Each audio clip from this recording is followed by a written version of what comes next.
Detention Center in Brooklyn. He's facing federal charges of racketeering, conspiracy, sex trafficking by force, fraud, or coercion, and transportation to engage in prostitution. The latest in the lawsuit against Jay-Z, accusing him and Sean Diddy Combs of raping a 13-year-old girl at a party. She may need to reveal her identity at a later date to allow defense lawyers to prepare for trial. Meanwhile, Combs, currently in jail, awaiting a trial on federal sex trafficking charges, denies the claim. Jay-Z says the accuser is trying to blackmail her. The woman who says she was raped by Jay-Z and Sean Diddy Combs when she was just 13 can now proceed in her lawsuit without publicly disclosing her name, at least for the time being. A judge in New York now says the woman can remain anonymous because of substantial interest from the public, and that's the reason here. However, the charges came down in September when a grand jury indicted Diddy, half a year after those federal raids were first performed on his homes. Since he was booked, Diddy has made several bids for bail, hoping to get back to one of those homes or an apartment on New York's Upper East Side. Just last month, Diddy's team officially put in its third attempt for his release, asking that he be put on house arrest. A twist coming after the recently filed civil lawsuit by Jane Doe, claiming that Jay-Z, whose real name is Sean Carter, and P. Diddy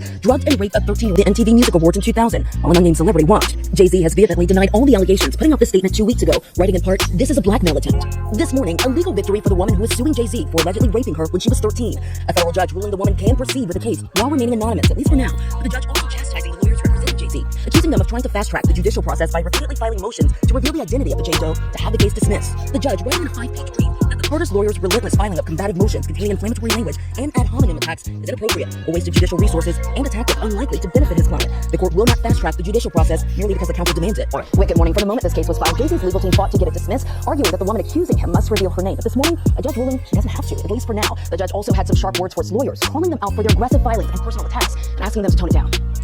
This part is wild. He said it was even more strict than the NBC jail. But Judge Subramanian, he didn't bite on that, and Diddy's bail was denied for the third time. According to a report from the Daily Mail, that's why Diddy had a breakdown. A person close to him apparently said, quote, "Spending the holidays behind bars was a nightmare for him." If we're to believe all this, Diddy had a meltdown in his cell and begged the guards to take him to the hospital for observation, but they refused. The same friend or person told the Daily Mail, quote, "He eventually managed to calm himself down with the meditation techniques he's been using while he's been behind bars."